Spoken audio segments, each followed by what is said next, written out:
Special day in the Vaishnava calendar.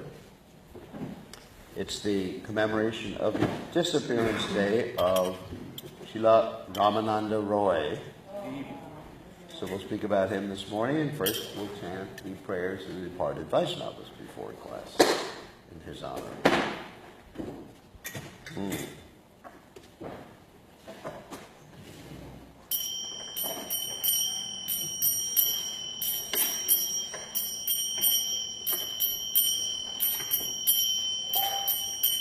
Jayandilo Prematanna Kona Prachur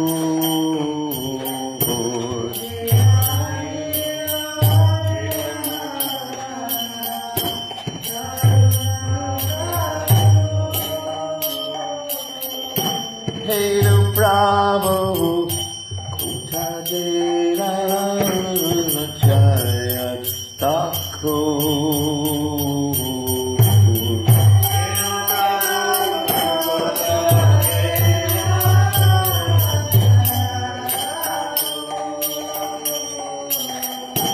Amora Saruprupa Ahasanaka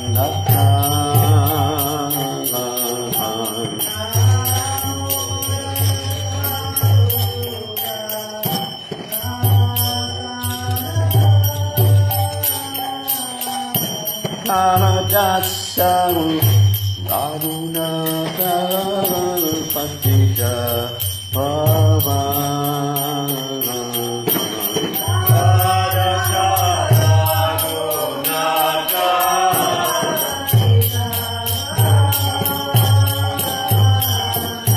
Ahamora Vatajuga Ohokavira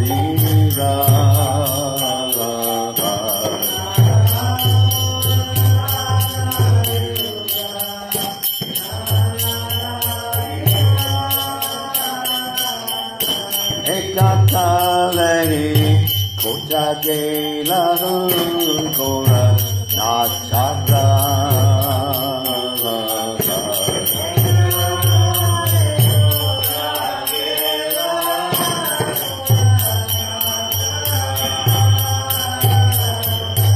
Ashane Kujivo Mata Unale Pashivo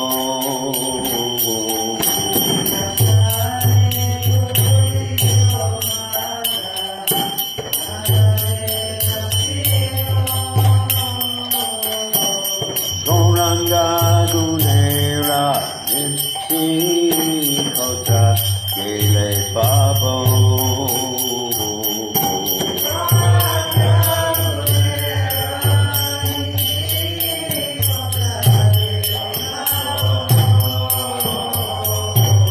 Disapp Sangir Sante Ikawilo Bila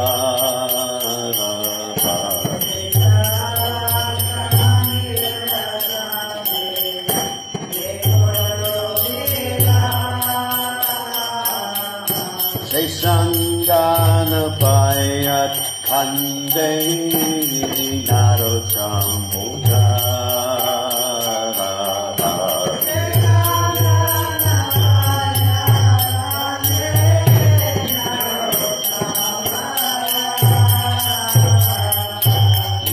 Jilo Premacanda Una Prachu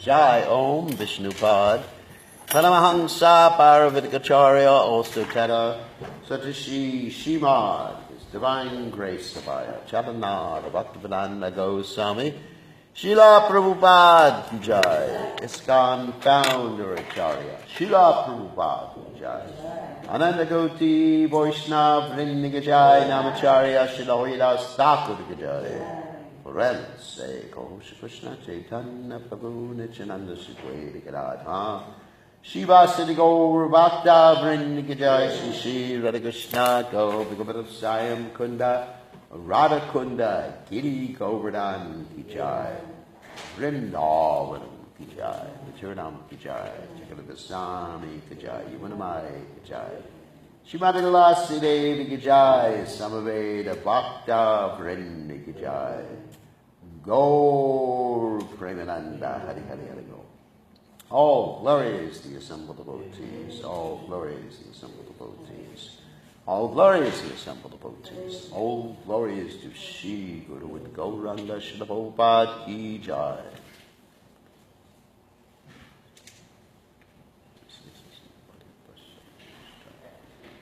So read the translation. He who brought the treasure of divine love and was filled with compassion and mercy, where is such a personality as Srinivas Acharya gone? Where are my Swarup Damodar and Rupa Goswami? Where is Sanatan? Where is Raghunath Das, the savior of the fallen? Where are my Raghunath Bhatta and Gopal Bhatta? And where is Krishna Das Kaviraj? Where did Lord Gauranga, the great dancer, suddenly go? I will smash my head against the rock and enter into the fire. Where will I find Lord Gauranga, the reservoir of all wonderful qualities? Being unable to obtain the association of Lord Gauranga, accompanied by all of these devotees in whose association he performed his pastimes, Narottama Das simply weeps. So, Om Gana Timidanda Shah Gananjana Shilakaya Chakshur Unmedikam Yena Tasmai Shir Gurave Namaha. So today we are commemorating the disappearance day of Srila Ramananda Roy, who is the eternal associate of Lord Chaitanya Mahaprabhu, and in his ontological position as Vishaka is the eternal associate of Krishna in Vrindavan, and in his eternal position as Arjuna, he's the eternal associate of Krishna in Dwarka and Hastinapura. So actually, I mean, there's many ways to explain this particular point. One time, sometimes people can explain it as like empowerment, but rather, I would tend to explain it in terms of expansions. Because we were talking about, the other day we were talking about angsa. Angsa means expansion, just like we have Vibhinamsa and Swamsa. Remember we had this whole discussion? Vibhinamsa, of course, that's us. Jiva soul. Swamsa means, Swa means his own angsa. It means Krishna's own expansion, or Vishnu Tattva. So the Jiva souls who are, of course, we're not here talking about Jiva souls, but we'll talk about Shaktis in a second. The Jiva souls can have angshas too, which is really interesting. In other words, Jiva souls, I don't want to say exactly like you and I, because we're talking about eternally liberated associates of the Lord. They can expand, like we talked about Grandfather Bhishma, who expanded as Jal, one of the Vasus in the heavenly planets, and that then came down to the Earth planet to enact his pastimes in the Mahabharata. So that's an example of a Jiva soul expanding. Now here we're talking about a Shakti. Shakti is something different than Jiva. Jiva means you, I, even great pure devotees like His Divine Grace Srila Prabhupada, who were empowered, they're called Shaktavesh avatars. They're Jiva souls.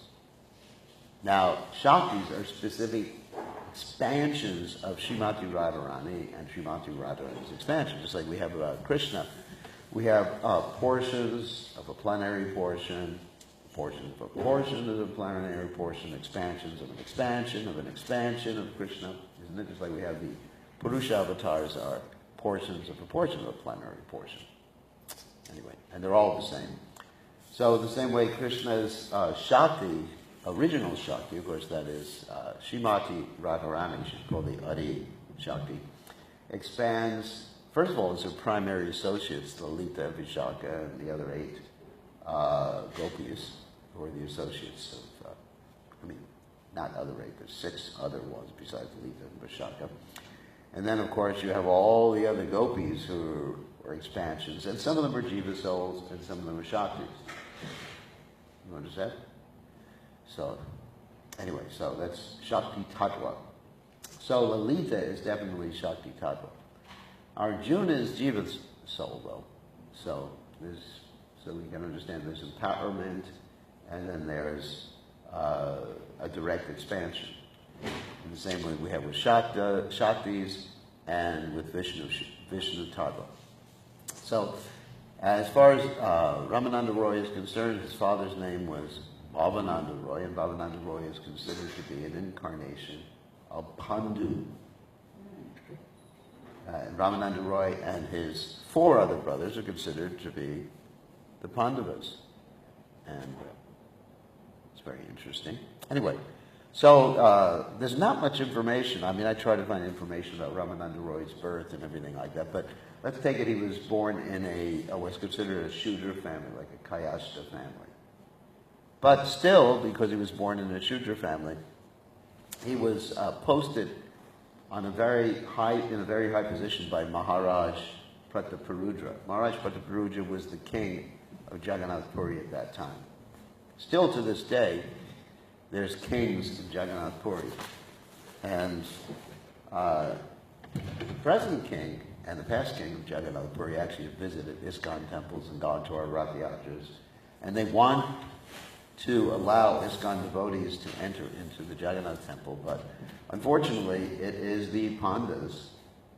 We're not talking about Pandits. Pandits is something different. Pandit means learned person. But Pandas means like the people who, basically they're the tour guides at the temple. You understand? You go into the temple and you give them a little donation and they take you around. And the Pandas won't let us in. I've tried to get in several times to the temple and even to the Gundicha Mandir, and they wouldn't let me in, even if I tried to bribe them. Actually, if they were intelligent, they could make a lot more money by letting the Westerners in. And Prabhupada got very upset with this, and he said, basically, Lord Jagannath is not Purinath, he's Jagannath. So you should let the Western devotees in. They still don't let the Western devotees in, unfortunately. But of course, we should be humble, not try to trick our ways in, just like some devotees have tried to trick their way to go in. We find, in the case of Lord Chaitanya's associates, like Sanatana Goswami, Rupa Goswami, who were actually born in very high-class families, and what to speak of Haridas Thakur, born in a Muslim family, they didn't go in the temple. The reason they didn't go in the temple, at least Rupa and Sanatana, was that they had been considered to have lost their caste by taking association and employment under the Muslims. Whereas Haridas Thakur, obviously, it was assumed that he never had a caste. So, but they remained outside. They never tried to push their way in. And as a result, Lord Chaitanya came. Of course, Lord Chaitanya is not different than Jagannath. Lord Chaitanya would come every day to give them prasadam. So Prabhupada said, we shouldn't try to push our way in. And Prabhupada one time said in Jagannath Puri, he says, unless they start to let us in, the Lord Jagannath will come out of the temple and reside with us. And so, of course, right now the devotees are trying to erect a temple there, and there's been some opposition from the Pandas in Jagannath Puri, not where the temple of Jagannath Puri is, but it's a little distance away. And there's been a lot of opposition because they're afraid that our temple will become more popular than the Jagannath temple. So if they let us in, there wouldn't be that problem. But people are just so stuck on their racism. It's basically racism. Racism, all these things, racism, sexism, speciesism, nationalism, all these things are just like against Krishna consciousness. Yastu sarvani bhutani atman evan upashati. So anyway, Sarvabhauma, let's talk about, first of all, let's talk about Ramananda Roy. Ramananda Roy was the governor of what we would consider today to be the area around Madras. And he was appointed by King Prataparudra. So Sarvabhauma Bhattacharya understood Ramananda Roy's exalted position. After Sarvabhauma Bhattacharya got the mercy of Lord Chaitanya Mahaprabhu, before Sarvabhauma Bhattacharya got the mercy of Lord Chaitanya Mahaprabhu, he was basically an impersonalist. I wouldn't say a Mayavadi. There's a difference. Impersonalist means, sort of absorbed in the Brahman. But he really didn't criticize the Supreme Personality of God. Like we talk about the difference between Mayavadi and Brahmavadi. He was more like a Brahmavadi. But also he had, I guess it might have been a little Mayavadi tendency because he was expert in the studies of the Srila Bhashya, that means the commentary in the Vedanta Sutras by Shankaracharya. And actually, Prabhupada and the Acharyas state that if one studies these commentaries and takes an understanding of the commentaries, then he'll fall down from bhakti or devotional service. So Sarvabhauma Bhattacharya used to have arguments with Ramananda Roy, not appreciating Ramananda Roy's exalted position.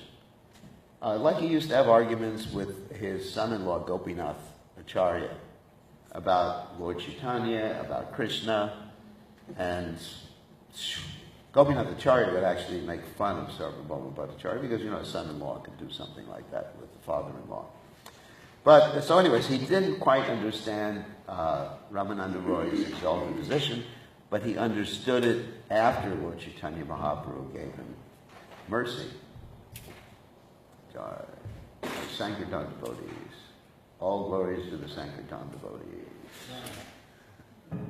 So after he got the mercy, and so then when Lord Chaitanya Mahaprabhu was going to go on his tour of South India, he told Lord Chaitanya Mahaprabhu, then when you go to the banks of the Godavari, you should find out the governor there, his name is Ramananda Roy, and you should associate with him. He's a great devotee. He said, I didn't appreciate him when he was here, but really now I understand who he actually is.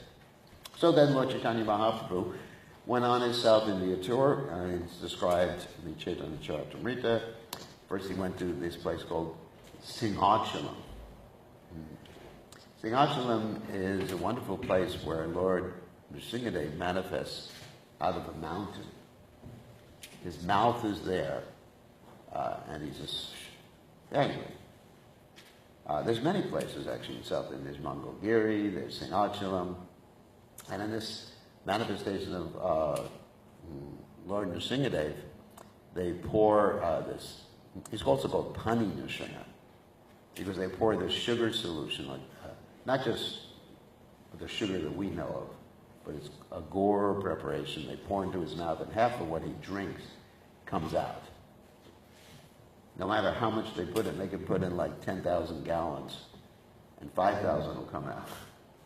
And the devotee's drink what comes out of his mouth. So you're literally drinking. This is the one instance that I can think of that you're literally drinking the Lord's remnants that come out of his mouth. I mean, obviously we do that in the altar, but we don't see that. But in Pani Nrsinga temple, you actually see how the remnants come out of the mouth. You get a little lota and you drink the sugar water. It's actually quite nice nectarian, of course. Anyway, so then after that, Lord Chaitanya Mahaprabhu went to the banks of the Godavari to take his bath. And when he was on the banks of the Godavari, he saw that there was a personality who was being carried in a palanquin, surrounded by learned brahmanas, and he'd also come there to take a bath. And Lord Chaitanya Mahaprabhu understood this was Ramananda Roy. Because, in spite of being from a so-called Shudra family, Kayastha family, he was very much respected because of his position in the government. So this is sort of a little different, that he wasn't just rejected from society, and there were learned brahmanas around him, and Lord Chaitanya wanted to run to see him, but he didn't do that. When Ramananda Roy looked at Lord Chaitanya, he saw the brilliance of 100 suns. And then he went to Lord Chaitanya Mahaprabhu, and Lord Chaitanya Mahaprabhu immediately embraced him. Of course, he offered obeisances first, and Lord Chaitanya Mahaprabhu immediately embraced him, and they embraced each other and lost consciousness and exhibited the Ashta Sattvika Bhavas, the eightfold ecstasies, like trembling, fainting, dancing, things like that. And they were rolling on the ground and they lost consciousness. And all these ritualistic brahmanas around Ramananda Roy and Chaitanya Mahaprabhu were bewildered. They couldn't understand. You know, why is this sannyasi embracing this low-class Shudra? You know, because in those days, actually, you couldn't even touch. If you were Brahmin, I mean, you couldn't touch a Shudra. That was the restriction. And if a Shudra stepped on a Brahmin's shadow, he could probably get beaten to an inch of his life. In other words, till he was practically dead. So these two were embracing each other, and all the brahmanas were just like, what the hell's going on here? And this Ramananda Roy, he's an intelligent man, because he was a great pundit too. And why is he crying like that and embracing this sannyasi? You know, what's happening here? So they were very, very confused. And Lord Chaitanya Mahaprabhu, after glorifying Ramananda Roy, and as the topmost devotee of the Lord, basically said, we should meet later because, you know, this is causing confusion to these ritualistic brahmanas. And Lord Chaitanya Mahaprabhu introduced himself as a Mayavadi sannyasi. He said, I'm a Mayavadi sannyasi. It was interesting, because actually he did take sannyas from a supposed Mayavadi Keshava. So anyway, so he took sannyas from a supposed Mayavadi, but who wasn't a Mayavadi. He was actually a devotee, Keshava Bharti Maharaj, and not our Keshava Bharti in the Hare Krishna movement, but anyway, different Keshava Bharti. And Lord Chaitanya actually initiated Keshava Bharti into the sannyasa order before Keshava Bharti initiated him into the sannyasa order. It's an interesting story that when Lord Chaitanya Mahaprabhu was getting ready to take sannyas, he said to Keshava Bharti Maharaj, that last night I had a dream, and in the dream I heard this sannyas mantra. I want to just check with you if it's the right mantra. Let me whisper it into your ear. So he whispered the sannyas mantra into Keshava Bharti's ear, and in that way he was initiating Keshava Bharti into the sannyasa order of life, the Vaishnava sannyasa order of life, even though he was in the Shankara Sampradaya. Well, actually was considered to be in a lower aspect of the Shankara Sampradaya. That had previously caused Sarvabhauma Bhattacharya some concern, because Sarvabhauma Bhattacharya was thinking he's just initiating a lower caste sannyasa. You know, just think about this, how people are so caste conscious. And to this day in India, sometimes certain places you find people very caste conscious. I do have a friend from Gujarat, and he was looking for a wife, and he couldn't just marry any Brahmin in Gujarat. It had to be someone in the same subcaste too, in the Prajapati subcaste. So in that way, even the sannyasis, they were concerned with caste. And even in the time of Bhakti Siddhanta Saraswati Thakur, of course it's not the sannyasis or his sannyasis were concerned with caste, but they were very much into like hierarchy.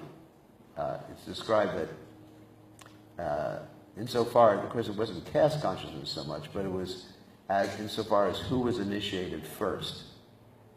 And even if someone was initiated the same fire sacrifice and they got their sannyas name and danda before you did, then you were lesser than them. I mean, that's, real hierarchical structure. So, of course, as Americans, we don't believe in hierarchy, but there are good hierarchies. Yes. So, anyway, so Lord Chaitanya Mahaprabhu considered himself a Mayavadi sannyasi. And but Ramananda Roy could understand that he actually wasn't. So that evening, Lord Chaitanya Mahaprabhu took prasadam, and then he met with Srila Ramananda Roy, and they had this very interesting discussion, which is called the Ramananda Samvada. There's actually a booklet that was published by one of my godbrothers. I think it was Nishinga Maharaj who published this. It's a very nice little booklet. Have you read it? I have an e-copy if anyone's interested in it later on. And it's called the Ramananda Samvada, which Prabhupada wrote. It's a more elaborate description of Ramananda Roy's discussion, or Lord Chaitanya's discussion with Ramananda Roy. and back and forth with Prabhupada's purports. You know, it's like a, well, it's like a story, but the purports of Prabhupada's explanations are there at the same time. It's quite a wonderful explanation. Anyway, so a lot of that, or most of that, is contained within the Chaitanya Charitamrita. So here's the discussion they had. It was actually a discussion of questions and answers. Like Lord Chaitanya was asking what we call rhetorical questions. Rhetorical questions means when a teacher is asking a student questions to see how the student understands things, and the teacher actually knows it all already, but he wants to examine the student. In other words, in this particular case, the student becomes the teacher becomes the student, but it's actually a question of examination. That's what rhetorical questions means. Like if I was a teacher and I was asked, they ask a student, all right, class, how much is 1 and 1? And the student would say 3, and I'd say, well, think again. Tell me again. So Lord Chaitanya did the same thing with Ramananda Roy. So these questions are quite interesting. There were actually 2 series of questions. One occurred on the first night, the others occurred throughout the preceding nights. So here is the first one is, Lord Chaitanya asked, what is the ultimate goal of life, and what is the means of achieving that ultimate goal? And Ramananda Roy replied that varnashram, or being in one's varnashram status, is actually either the goal or the means. And Lord Chaitanya Mahaprabhu, of course we understand varnashram is useful. Prabhupada did say that half of his mission was not accomplished because he had not instituted varnashram in the Krishna consciousness movement. One of the reasons Prabhupada said that was because so many devotees were falling down from the standard of Krishna consciousness. They couldn't keep their vows. Another reason Prabhupada said that was to engage a greater mass of people in Krishna consciousness, because Prabhupada didn't expect like millions and millions of people to be taking initiation and following the 4 regulated principles. I mean, like we see, out of Prabhupada's many disciples that he initiated, some people say 5,000, some people say even more. How many were able to continue following the 4 regulated principles and following the Vedic culture, whatever? And people really need to be engaged according to their propensity. I mean, in the beginning days of the movement, all of us thought what? That we're all going to be Brahmins. And, all the men wanted to be sannyasis or whatever. That didn't work out. Nobody wanted to get married. That didn't work out very well. So, it was like at that Radha Damodar party. Yeah, they're all married now. So, there was this thing, women, send the women to Australia. So Krishna Maharaj made that proposal to the GBC, that all the women in Grahastha should be shipped to Australia, because that's a penal colony anyway. And so, and Prabhupada heard that, I mean, there was so much discussion, like in New York, they wouldn't let the women chant japa in the temple room. I remember going to New York one time, seeing all the ladies on the street, hanging out, on the street poles during the japa period. I said, what? Where is it? Why aren't you in the temple room? So we're not allowed to be in the temple room. And then probably got upset with that. Anyway, there was a lot of misunderstanding. But in any case, 99%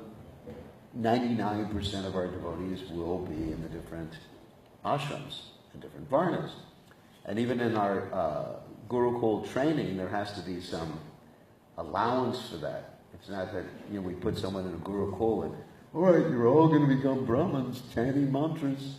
And then what happens is, in many of the Gurukuls or some, people graduate with no skills, thinking they're Brahmin. There's no way to make money. And what can they do with their lives? There's not much interest in hiring people who can do fire sacrifices. I mean, it's nice to have people who do fire sacrifices, but it's not such a lucrative business to be in. I guess in India is a place, maybe. So we find a lot of young people who graduated from Gurukul with actually no path in life. They think they're Brahmins, but then they get they married and they don't know how to support their families. It's just like, wow, what's going to happen? So Varnashram is important for these various reasons. But Lord Chaitanya Mahaprabhu rejected this as the ultimate goal or the means to achieve the ultimate goal. And then Ramananda Roy, he asked Ramananda Roy to state something else. He said, this is external. We're not interested in these external things.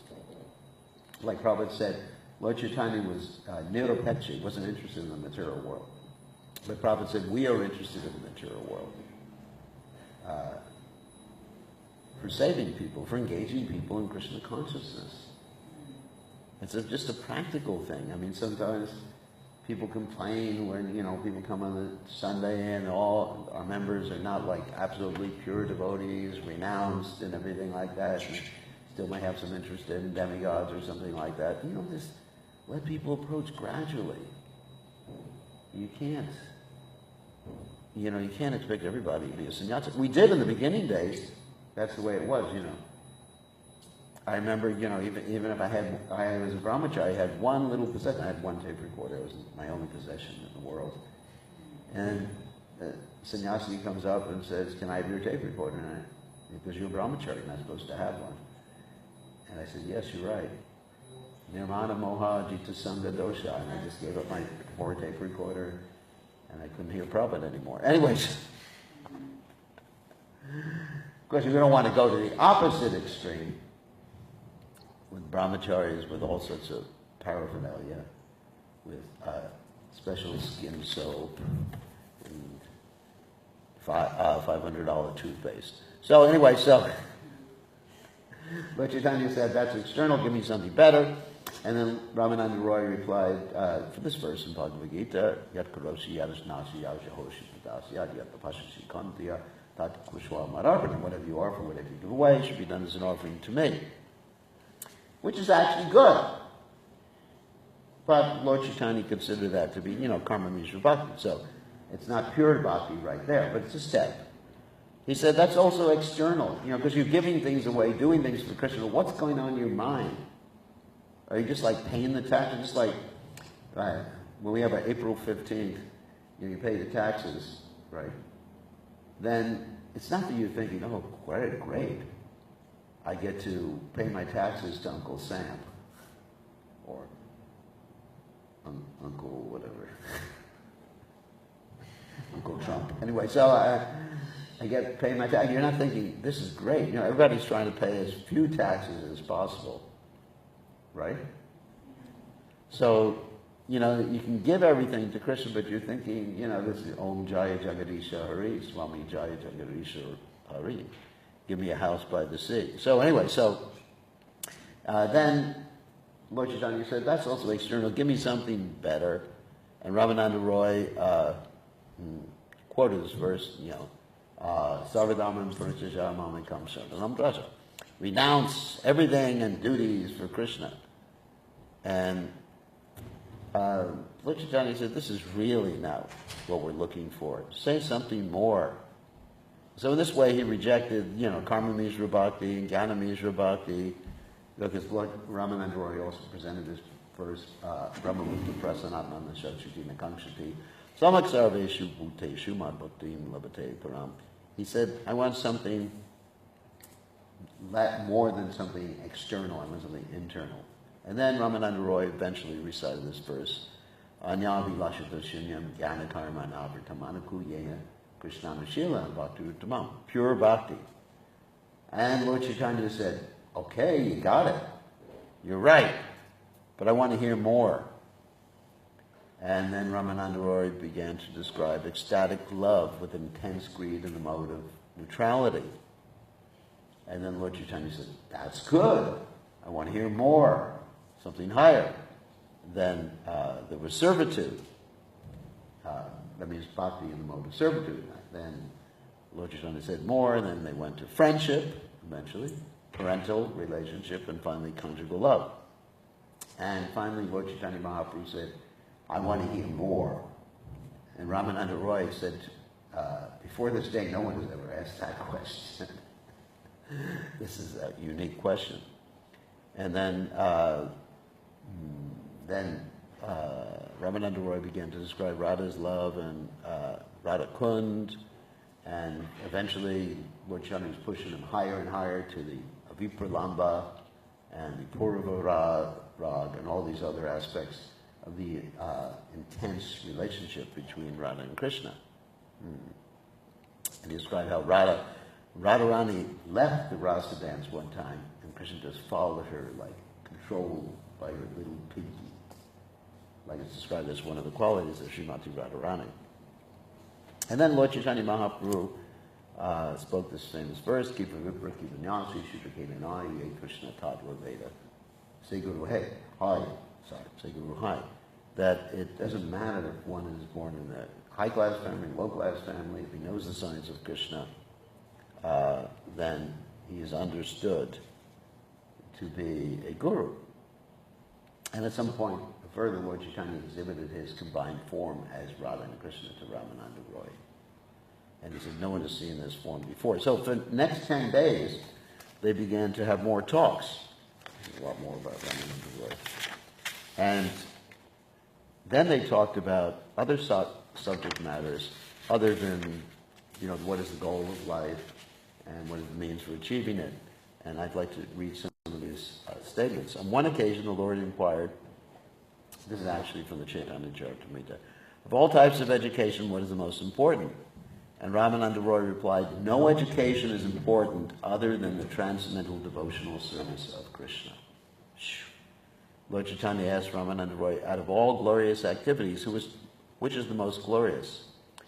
And the reply was, that person who is reputed to be a devotee of Lord Krishna enjoys the utmost fame and glory. And Chaitanya Mahaprabhu asked, of many capitalists who possess great riches, who is the topmost? It reminds me of one capitalist who lied to Forbes to get his name on the list of the 100 most richest people in America. Anyway, he was richest in love for Radha and Krishna is the greatest capitalist. Chaitanya asked, of all types of distress, what is the most painful? And Ramananda replied, apart from separation of from the devotees of Krishna, I know of no unbearable unhappiness. Wow.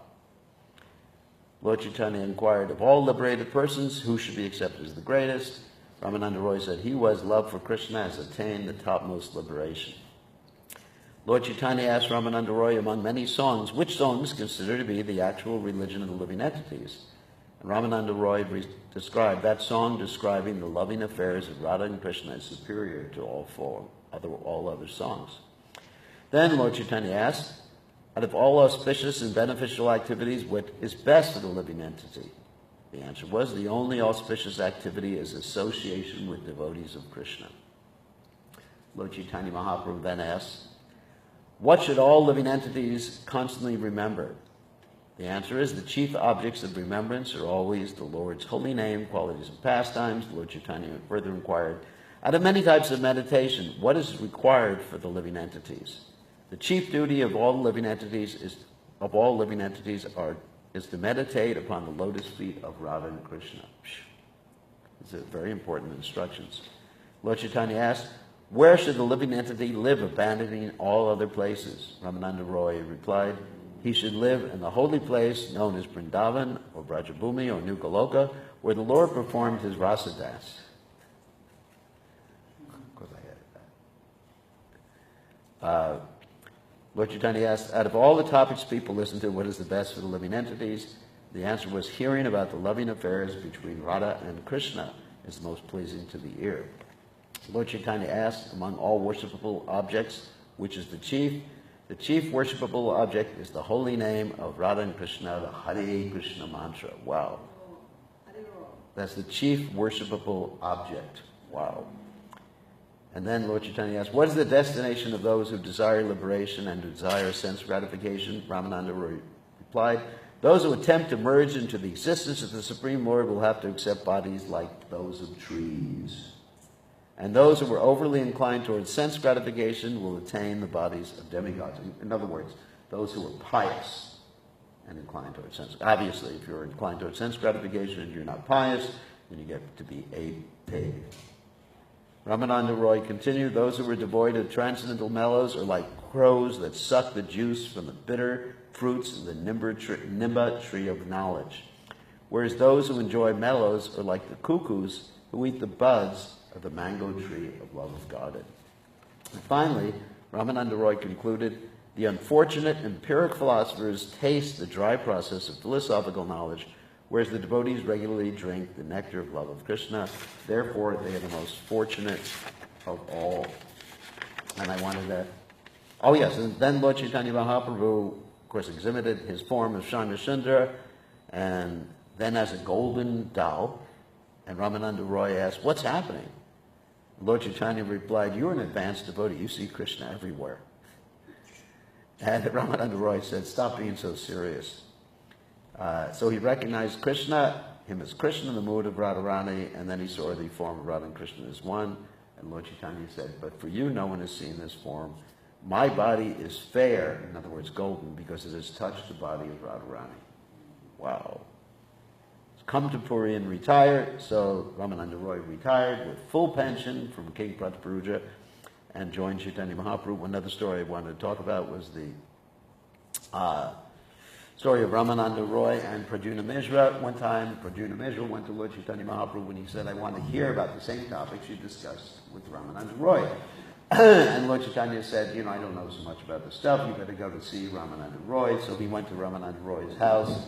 And he sat there, and the servant told him that Ramananda Roy was dressing and teaching these dancing girls, these beautiful Devi Dasis, how to perform this Jagannath Balavanantaka, which is his dance that he had done before the deities.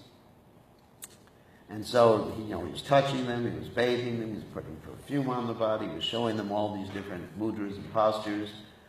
And Pradyumna Mishra, when he heard this, after Ramananda Roy got back, he just paid respect to Ramananda Roy and didn't ask him any questions because he was a little bewildered. He went back to Lord Chaitanya Mahaprabhu and described what was happening. And Lord Chaitanya Mahaprabhu said, I'm a very renounced sannyasi. But even if I see the wooden form of a lady, I get disturbed, basically. Of course it's not, obviously.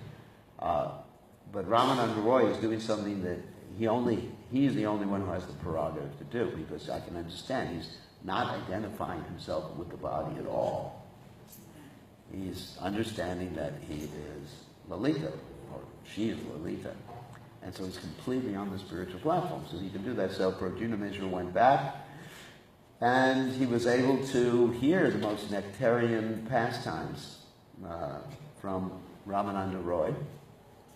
And then later on, he went back to Lord Chaitanya Mahaprabhu, and Lord Chaitanya Mahaprabhu said, did you hear about these pastimes? And Pradyumna Mishra said, yes. Basically, it's filled with the nectar from hearing from Ramananda Roy. So during the final days of Lord Chaitanya Mahaprabhu's pastimes, Ramananda Roy and the other associates, Swarup Damodar Goswami, Sikhi Mahiti, and Sikhi Mahiti's sister, that's 3.5 people, that's a controversial statement. They were able to associate with Chaitanya Mahaprabhu and hear about these most intimate pastimes. Other than that, other than with people like Rupa Goswami and other people like that, very intimate associates, Lord Chaitanya Mahaprabhu didn't really discuss Radha and Krishna's pastimes openly. It was just something that was only for those really, really intimate associates. It's not that he wrote books and published so many books about the intimate pastimes. Of course, there's that story about Srila Bhakti Siddhanta Saraswati Thakur wanting to publish the Gita Govinda, and he goes to his father, Bhaktivinoda Thakur, and Bhaktivinoda Thakur refuses to give him permission. Finally, after 3 or 4 times, he gets permission to only publish one copy of it for himself. So, in other words, sometimes fools rush in where angels fear to tread. So we have to be very, very careful about these intimate pastimes. And we hear about these pastimes from the Chaitanya Charitamrita. They're very careful in our approach. Bandhanvi savadana. Just like we're careful in our approach to the spiritual master. Savadana means caution, which in India nobody has caution when they hear that. See that sign on the road? Caution? No, that means fast. Red light means go through. So, in the same way, sometimes our Western people, they hear Sarvadana, that means go fast. A jump. Like Prabhupada said, big belly, big monkey, sail on jumping melancholy. In other words, we try to imitate Hanuman. Just like when I was young, I was trying to imitate Superman. Just put on a cape and I thought I would fly, and I jumped off a chair and it just fell on my face. So sometimes we find the young kids in the Krishna conscious movement trying to imitate Hanuman, and basically they just fall on their face. It doesn't work very well. So we have to be careful about understanding our own adhikar. That means what we have rights to read and understand. So, on that happy note, time to do for deities. Any questions or comments? That's it. Okay, I hope there is a